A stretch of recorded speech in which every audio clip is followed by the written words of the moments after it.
Hi, it's Dwyer, gamblersadvisory.com, dwyervip.com. Remember, the opinion you should follow should be your own. Just consider this video to be a second opinion from a complete stranger online.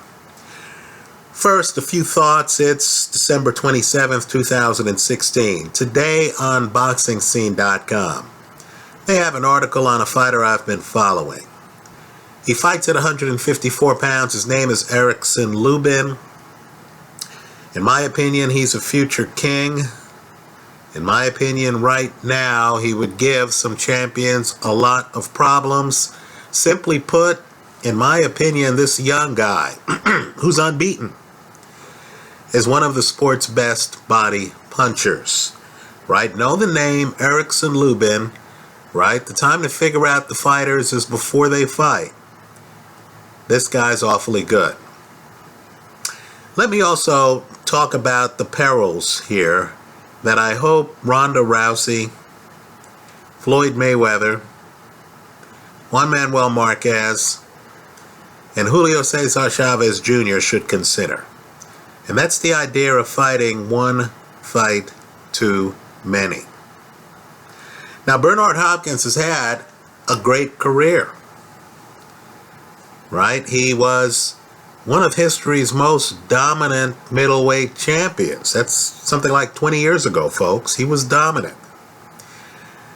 Then he actually gains weight. He actually becomes the light heavyweight champion, and he did it the hard way against Antonio Tarver, who was the light heavyweight champion at the time. Not a fringe title holder, but the real title holder. Right? Bernard fights Joe Calzaghe late in his career. Goes the distance with Calzaghe. Right? That decision was a close one. Hopkins beats Jean Pascal. Right? A man who was much younger than him. A man who had beaten Chad Dawson. Let's just say Hopkins had a renaissance as a light heavyweight. He even beat Bebu Chumanov, right? Who right now, I believe, has a title. So Hopkins' career, multifaceted, right? Longer than most. Let's face it. Much longer than most. Right? And Hopkins, is a surefire Hall of Famer. He just has to go through whatever the protocol is, right? Be out of the ring for a number of years, whatever it is. But sadly, like Joe Louis, we're going to remember Hopkins getting knocked out of the ring in his last fight. That's part of the legacy, right? People are literally going to be able to say he fought until he got knocked out of the ring. I'm just telling you, I was raised in a household where whenever that Rocky Marciano, Joe Louis film came on, my father turned the channel. Right? So now you have other world-class fighters, people like Amir Khan, saying, hey, I don't want to go out like Bernard Hopkins. Right? Understand, when you have one fight too many, the same way sports fans remember your best moments, they're going to remember your worst moments, right? Let's hope this fight is forgotten. Let's hope you don't remember the fight like you don't remember Ray Leonard against Hector Camacho. Right? By the way, that fight is on YouTube. Right? Let's hope it goes away. There's a chance it might not, because if Joe Smith goes on to bigger and better things, it's going to be part of the Joe Smith resume, just like Joe Louis was part of the Rocky Marciano resume. So food for thought. Now, let's talk about the heavyweight division. You know my view. There's the heavyweight champion, and then there's everyone else. Now, Deontay Wilder is coming back, and he's picked an intriguing opponent from a boxing perspective. Right? Keep in mind, when a fighter whose tools are his hands hurts his hands, especially when the guy is a knockout puncher. Right? A knockout puncher who's gonna hit hard in fights. When the hand he's hitting with gets hurt, requires surgery on it, you need to be concerned. Right? In a sense, one could argue that fist bumps are really the best way for a fighter to shake hands, because his hand is so important he can't afford to get it squished in a regular handshake. Now, Deontay Wilder, according to reports, has had surgery on his right hand. Folks, he's a righty. That's his meat and potatoes, right? That's his bread and butter. Worse yet, he's had a problem with the biceps. So this is an important fight. This is a heavyweight champion coming back from injury. If you're an opponent and you're going to fight a heavyweight champ, wow, is there a better day of the week to fight a heavyweight champ than the day on which he's coming back from injury? Enter Andrzej, now I believe it's pronounced Wawrzyk, but here in the United States, because of the spelling, they're going to call him Warwick. Okay, fine. Enter Andrzej Wawrzyk. Now, Warwick is an intriguing opponent because there's not much of a height gap between Wilder and Warwick. Also, Warwick is a guy who throws a pretty good left jab. He's a righty. Throws a pretty good left jab. You know, Wilder doesn't like to get inside, nor does Warwick. He likes to operate from distance too. Now, Warwick has only lost once. That was to Alexander Povetkin. To win that fight, Povetkin, after a couple of rounds, is able to get inside on Warwick and is able to take him out from up close. Here's the million-dollar question. Is that Deontay Wilder's game? Does he fight well inside to you? Right? One of the reasons I consider the heavyweight division to be wide open is because I don't think he does. What I've noticed with Wilder is he softens you up from distance, right? He hits you with some bombs. Then after you're soft, that's when he jumps in. And when he jumps in my opinion, he's a little bit reckless. Some of the shots straight to the back of the head, right? Look at the Sergey Lakovic fight against Wilder, right? Wilder starts windmilling. Look at Wilder's punch selection when he gets inside on Audley Harrison. Right? Wilder's a guy who likes to hit you from long range. Then he steps in and starts throwing wildly from up close. Now that's a little bit different. Then let's say a Mike Tyson, a Rocky Marciano. Right? Guys who, Joe Frazier, guys who get up close to you and can operate from short range and can stay deep in the pocket. Right? You want to see Mike Tyson up on a guy? I've mentioned it before. Marvis Frazier. Right? You want to see Joe Frazier take the air out the room and get inside on a huge puncher? Joe Frazier, Bob Foster. Right? Rocky Marciano famously wins the heavyweight title on a 6-inch punch thrown against Jersey Joe Walcott, right? These are guys who could shorten punches. That's not Deontay Wilder's game. He's a long-range guy. So for me, the million-dollar question here is, how's he going to deal at long range against an opponent who's a lot like him? Understand, that's Warwick's game. Right? Shoots a jab, keeps distance. He's not going to try to collapse the pocket. I don't believe Wilder's going to try to collapse the pocket. I'm expecting this fight, and I understand Warwick's unknown. But he is the Polish heavyweight champion. He has fought some names. We'll talk about that in a moment.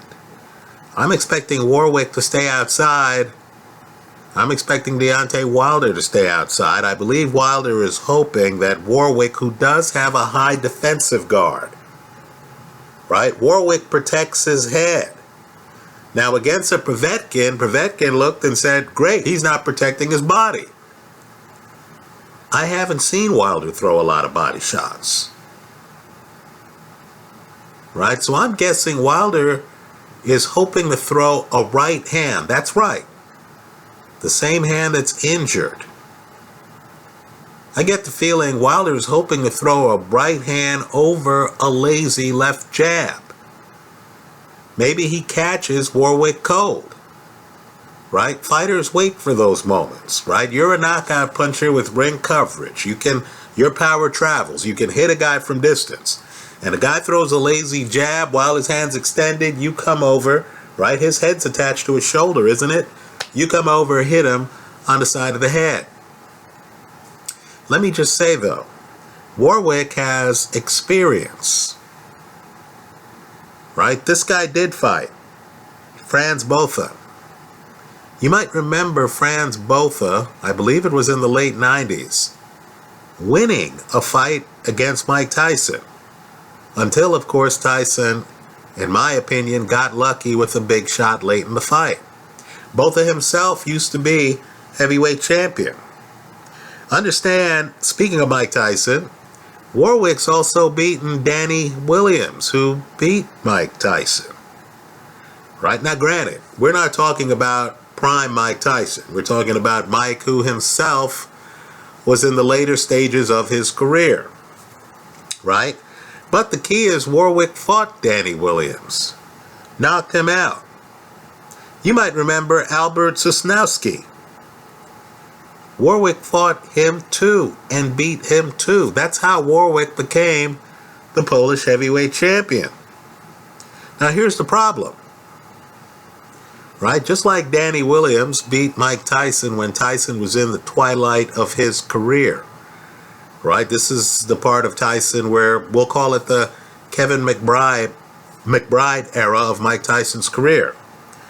Well, Warwick beat guys like Franz Botha and Danny Williams when they were in the twilights of their career. Right? It's not just who you fight, it's when you fight them. Right? So Warwick beat Franz Botha in 2014. Right? The 2014 version of Franz Botha, not the late 90s one that tested Mike Tyson. He beat Danny Williams in 2014. Years after Danny Williams beat Mike Tyson. He beat Albert Sosnowski in 2016. I have to admit, when I did the research and learned of this fight, my first thought was, wow, Albert is still fighting. So Warwick really has been raiding boxing's equivalent of a retirement home, right? He's heading up boxing senior citizens and adding their scalps to his resume.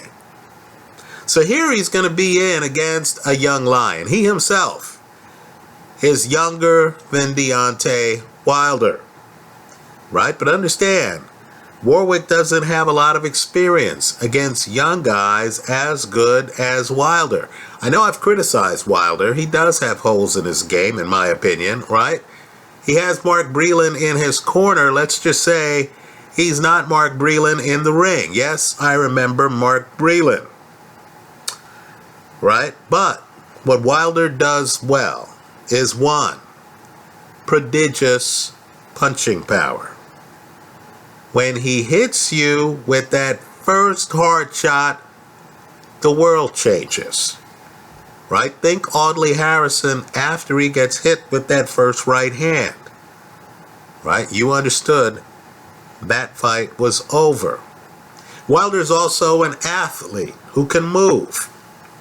So when he's fighting Bermane Stiverne for the heavyweight title, you'll notice, as Dwyer starts to get going, Wilder's able to move away. Dwyer is never able to pin Wilder and meaningfully land shots up close. Right? Wilder, simply put, moves better than Warwick. Right? Wilder also has the gift I call ring coverage. Right? He doesn't have to be close to you to hit you with very hard punches. Right? So, the fight is in Alabama. Understand that that's Wilder's backyard. Right? Alabama isn't New York. It's not Florida. It's not Texas. It's not Chicago. It's not LA. Right? It doesn't have a lot of heavyweight title fights. So this is going to be a local event. The focus is going to be on the heavyweight champ. The sentiment in the crowd is going to be on Wilder's side. Right? Warwick is going to have to travel across the Atlantic to fight Wilder in Alabama. But look at Warwick's record. You're going to find out that he fought in Alabama before. I've posted a video in my comment section here, in my favorites folder here on YouTube, where Wilder is standing up with Warwick. This is before the fight's announced, months before. And the two guys are friendly. The two guys know each other. Right? Warwick looks comfortable. I don't think he's going to be overwhelmed by the moment. So what does it all mean? It means that, in my opinion, there's a betting opportunity here. Right? Because Wilder's going to be the prohibitive favorite. And because he, in my opinion, is going to have a problem getting close to Warwick. And because of Warwick's high defensive guard, right, the bet I think needs to be considered is that this fight actually makes it to the 5th round. I know there are many people online here, the Boxing Voice, for example, saying, hey, this fight's a mismatch. How could Wilder do this to us? How could this be his opponent? But the styles don't match up for Wilder.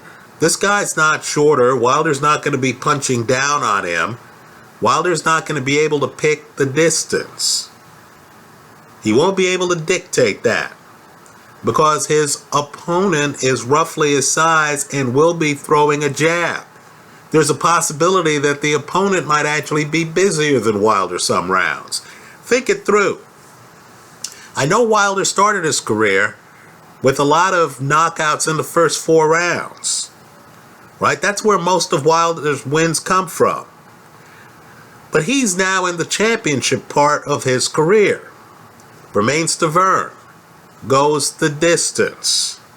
Didn't Eric Molina hang around for several rounds?